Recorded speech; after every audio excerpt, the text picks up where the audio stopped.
Chers amis, bonjour. Nous arrivons dans cette période de fin d'année entre fin octobre et fin décembre, une période assez particulière. J'ai pu constater, après plus de 20 ans de ministère, plus de 50 ans de vie chrétienne, que beaucoup de gens étaient perturbés dans cette période. Par exemple, ceux qui ont perdu un être cher, les familles qui ont divorcé, ceux qui ont eu toutes sortes de situations difficiles. Et bien souvent, la fin d'année est une période d'activité intense au niveau spirituel. Alors, c'est clair que cette pseudo-fête d'Halloween marque un peu le début, l'ouverture de fêtes païennes, de fêtes sataniques, démoniaques, et évidemment ça ne peut pas apporter des bonnes choses. Bien sûr, nous savons que Jésus est celui qui est venu apporter la vie, la lumière, la paix, la joie, tout le contraire de ce qui est présenté, comme on peut le voir dans certaines villes avec certains défilés, certains spectacles, certains films aussi, qui tournent autour de ces sujets-là et qui sont malheureusement toutes des portes ouvertes aux choses démoniaques. Donc j'aimerais vraiment vous encourager à tenir bon. Je sais que quand on a des enfants, c'est pas facile. C'est pas facile parce qu'ils sont dans les écoles, les centres aérés, quand c'est les vacances, dans les lycées, des collèges, universités, où on va dire toutes ces choses sont devenues presque normales, naturelles, alors que ça ne l'est pas du tout. Et c'est pas évident pour les enfants, pour les adolescents, de pouvoir se situer, ils veulent être avec leurs amis, mais voilà, ils peuvent avoir la pression des parents. Voilà, il y a beaucoup de choses qui peuvent venir en plus des soucis dont j'ai parlé tout à l'heure, donc une pression, une difficulté, des souvenirs. Il y en a qui n'aiment pas du tout les fêtes de fin d'année parce que voilà, ça leur rappelle trop de mauvais souvenirs ou des bons souvenirs qui ont disparu. Et donc je crois vraiment que c'est une activité intense où le diable se déchaîne pour détruire, pour isoler, pour tuer aussi, parce que c'est un être mauvais qui n'aime personne. Et nous devons veiller. Si vous êtes chrétien, c'est des moments où il faut vraiment prier tous les jours d'une manière sérieuse, intense, pour garder, pour protéger votre famille, votre vie, et que voilà, le Seigneur vous donne la sagesse, l'intelligence, le renouvellement de votre intelligence, pour le discernement des esprits, bien sûr, pour savoir comment faire, comment fonctionner, comment répondre aux enfants. Par exemple, nous, dans notre petite assemblée, bien, le soir de cette pseudo-fête à Halloween, la fête macabre, nous avons décidé d'organiser une fête, un moment festif en tout cas, joyeux pour les enfants, les adolescents, pour qu'ils puissent avoir aussi un temps pour se retrouver, pour voilà, un repas, un film, un jeu, et puis vraiment avoir une explication aussi un peu par rapport à cette période, cette pseudo-fête, parce que je crois qu'il faut leur expliquer aux enfants, aux adolescents, ils sont en capacité de comprendre si on se met à leur niveau et qu'on leur explique. Mais j'aimerais vraiment vous encourager à ne pas baisser les bras, à ne pas accepter, des fois même dans les entreprises, il y a des soirées, ils organisent, ils disent venez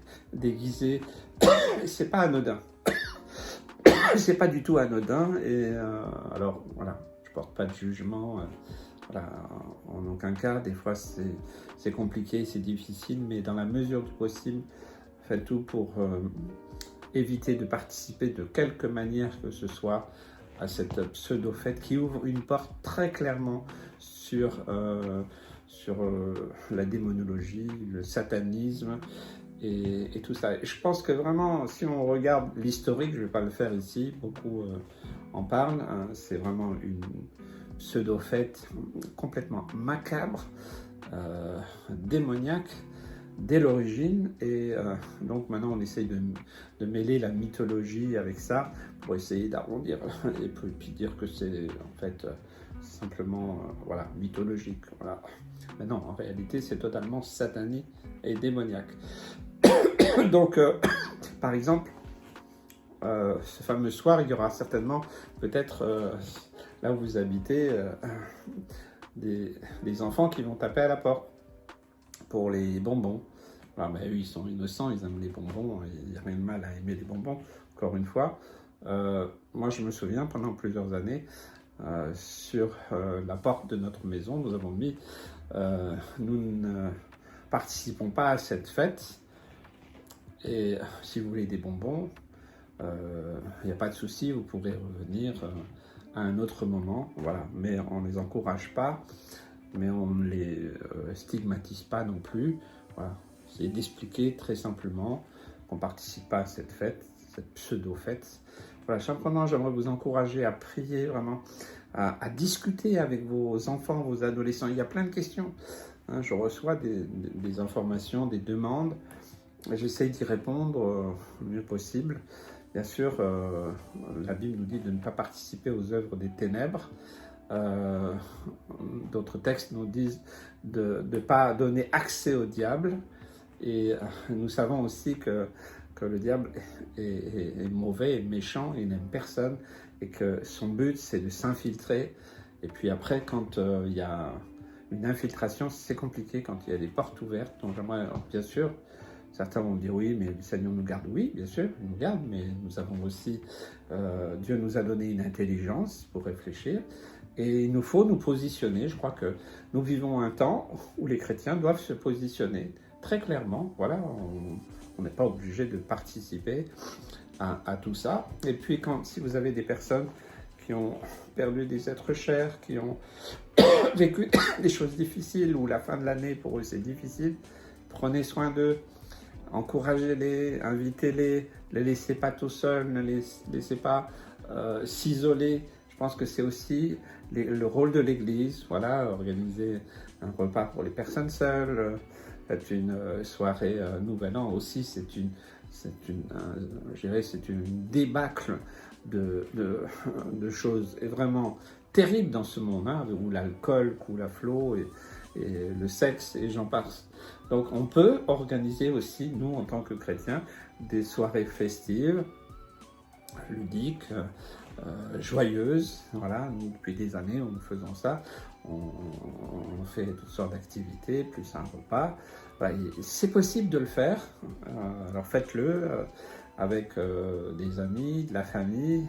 Et puis, voilà, veillez à ce que ça soit quelque chose de sain, de joyeux, et que les enfants puissent profiter et dire c'est pas parce qu'on est chrétien qu'on est obligé de rester comme ça assis sur son canapé à pleurer et se lamenter pour dire je peux pas, j'ai pas le droit. C'est pas une question d'interdiction, c'est une question de sagesse, et j'aimerais simplement partager cela parce que j'ai vraiment ça à cœur depuis très longtemps. Je vois tellement de souffrance, de gens qui n'aiment pas cette période, et puis d'autres qui plongent dans ce monde des ténèbres, qui ouvrent des portes. Et pour les enfants, vous savez, qui sont très sensibles, eh bien ça peut aussi, voilà, après vous étonnez pas, certains qui ont des angoisses, des cauchemars. Donc je pense qu'il faut prier pour eux, leur expliquer, et puis je dis, quand on supprime quelque chose à un enfant, il faut lui proposer autre chose, sinon c'est pas juste. Lui, il comprend pas, et voilà.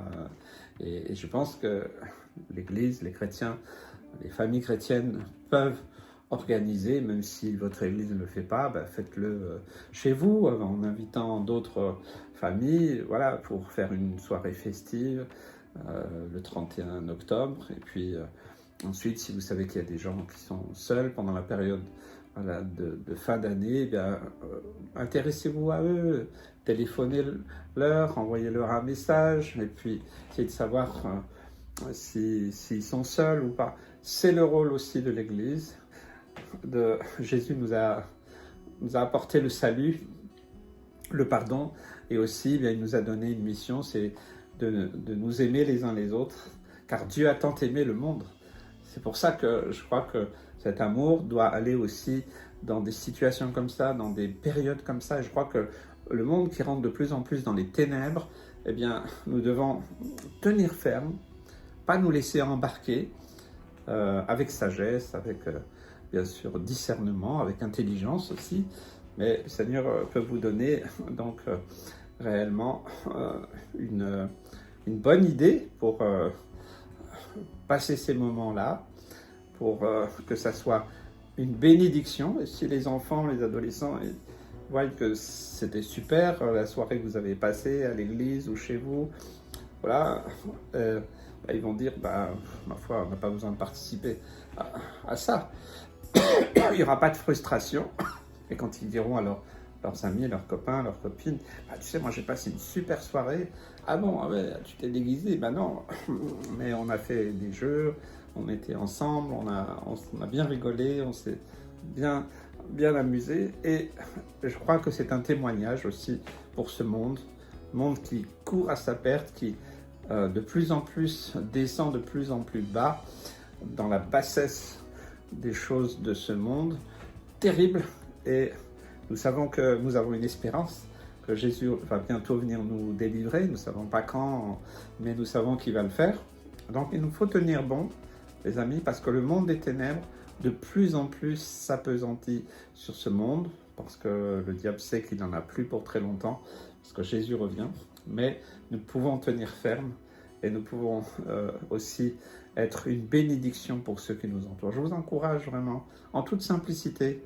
Voilà, je suis un papy, j'ai aussi des petits-enfants et on aura beaucoup de joie à partager cette soirée avec les enfants, et puis aussi pour cette fin d'année d'organiser des choses pour les personnes seules, personnes isolées, laisser personne de côté, parce que Jésus, il est venu vraiment apporter cette réconciliation, cette restauration, cette guérison intérieure. Que Dieu vous bénisse et vous encourage. Et alors, laissez le Seigneur mettre des projets sur vos cœurs, partagez-les avec votre pasteur, avec les responsables, avec vos amis, vos familles, et puis faites quelque chose. Ne laissez pas le monde des ténèbres envahir notre univers, notre monde, notre pays, parce qu'il sombre de plus en plus dans la noirceur. Mais nous ne voulons pas céder à la panique, nous ne voulons pas avoir peur, nous ne voulons pas céder au pessimisme. Non, nous pouvons être chrétiens et heureux, épanouis, et être dans la joie, être dans la paix, malgré tout ce qui se passe. Et je crois que ça, c'est vraiment un message. Que Dieu vous bénisse.